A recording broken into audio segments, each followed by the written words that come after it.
And in the sixth scenario, there is a sinister institution that interferes with interest rates. And I don't want to name specifically right now, I don't want to prejudice you against it. So let's just say, you know, whatever, there's just some old institution. And in this case, it just decides, well, we just want interest rates lower. Let's just force them down, right? We're sick of them being high. Let's force them down. That'd be super. There'd be more borrowing, which would be more jobs. Great, great. Okay, here's the problem. Here's why this is not great. Okay, as in the first scenario, as in the healthy scenario, we have businesses say, oh my goodness, lower interest rates, super. Now's the time for, you know, the longer term projects seem more profitable. Off to the races. But here's the difference. In this case, consumers are not, the interest rates aren't lower because we're saving more. We're not saving more in this case. They're low because some guy wanted them to be lower. It's not because we're saving. We're not saving. In fact, we might even be consuming more than before.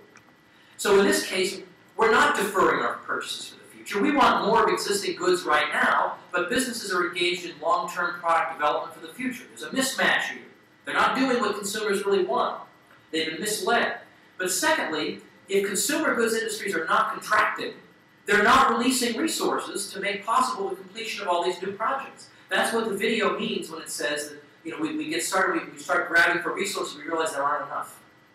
That the economy has become too ambitious because of these artificially low rates. It's trying to do more of this and more of this. Well, where's this going to come from? Mars? Where do the resources come from? Nobody has to stop consuming for us to engage in this long-term production. How's that possible? How can that be?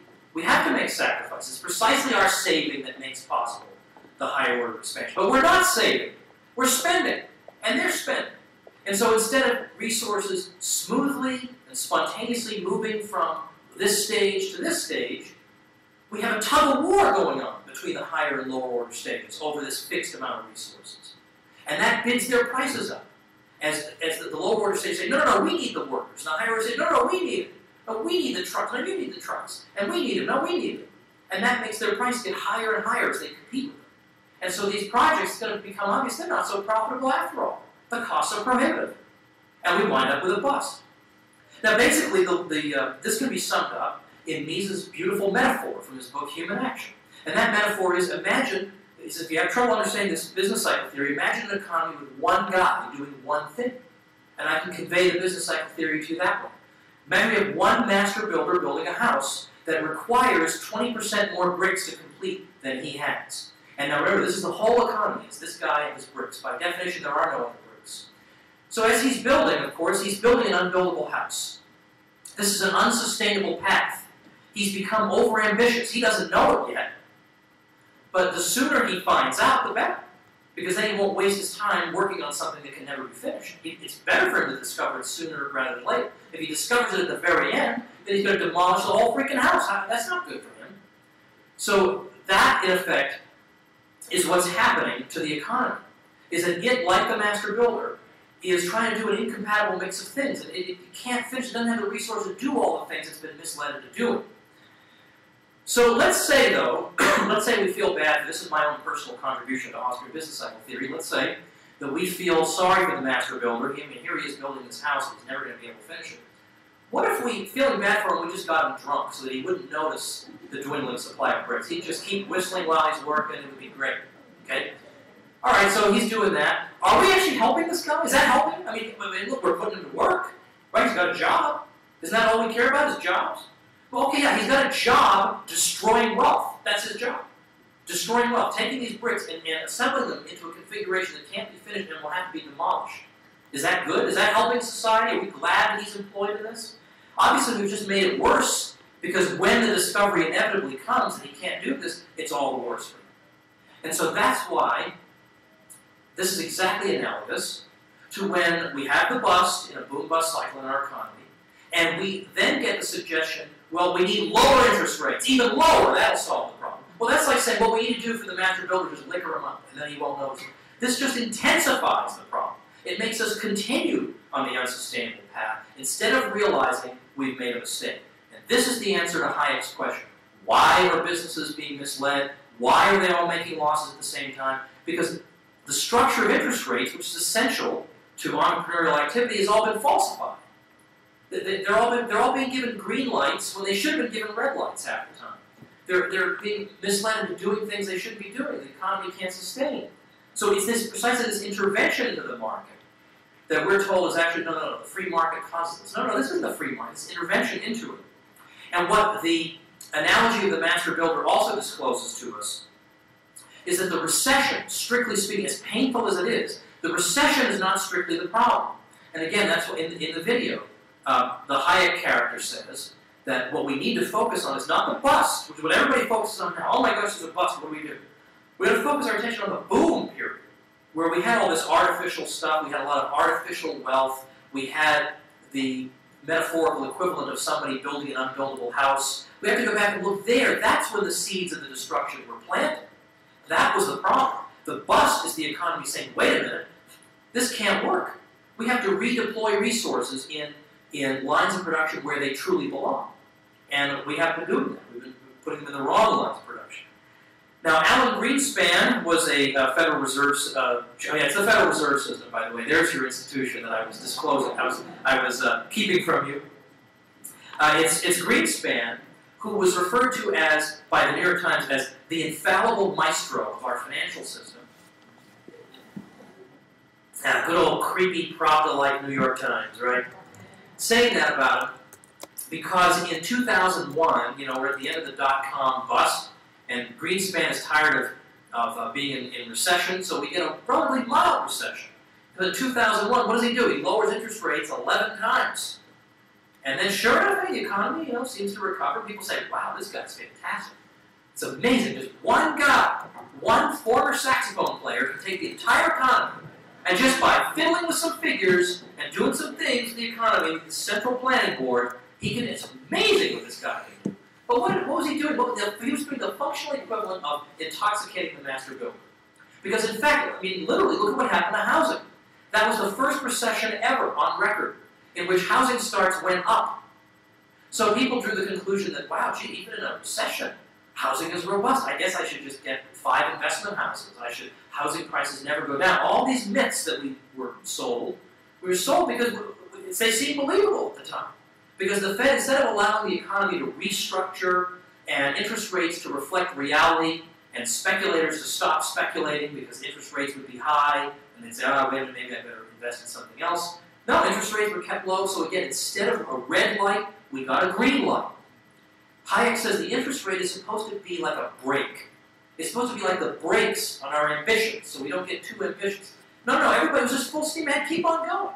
Keep on doing exactly the same thing, so that when the bust came, it was all the worse because all the more people are involved in the crazy housing market, so the pain is all the more widespread.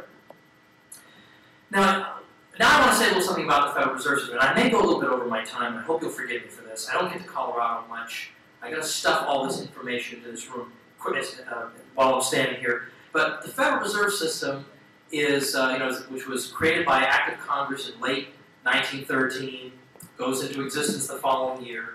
This is an institution that up until about 2 to 3 years ago, you hardly heard you certainly didn't hear a negative word about it. Maybe once in a while you hear it's not inflating, it's not creating enough money out of thin air. But other than that, there's almost no mention of it, certainly no politician talks about it. We are just not, we regular people, we weren't even entitled to an opinion about it. We peons even aren't even allowed to talk about, how dare you say something about your wise overlords in charge of money and interest rates. They can centrally plan money and interest rates. And so on and on, right? And to this day, the elites consider us unbelievably uppity for having the nerve to make demands of this institution or disclose information or to be critical of it. Who do we think we are?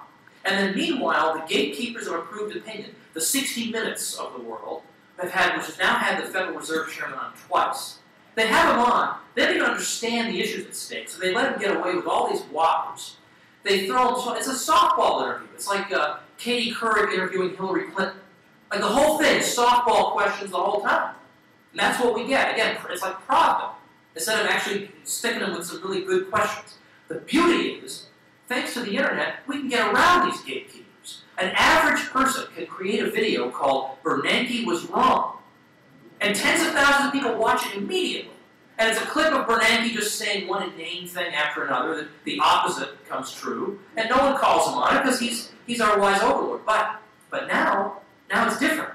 Now the general public can make him an object of ridicule. His sacred personage can become an object of ridicule. This had never happened before. Jon Stewart, I mean, he's basically on the left, is making fun of this guy, saying, well, come on now, why don't you just admit you're just a guy with a beard that can create money out of thin air, you know? You're not some wizard.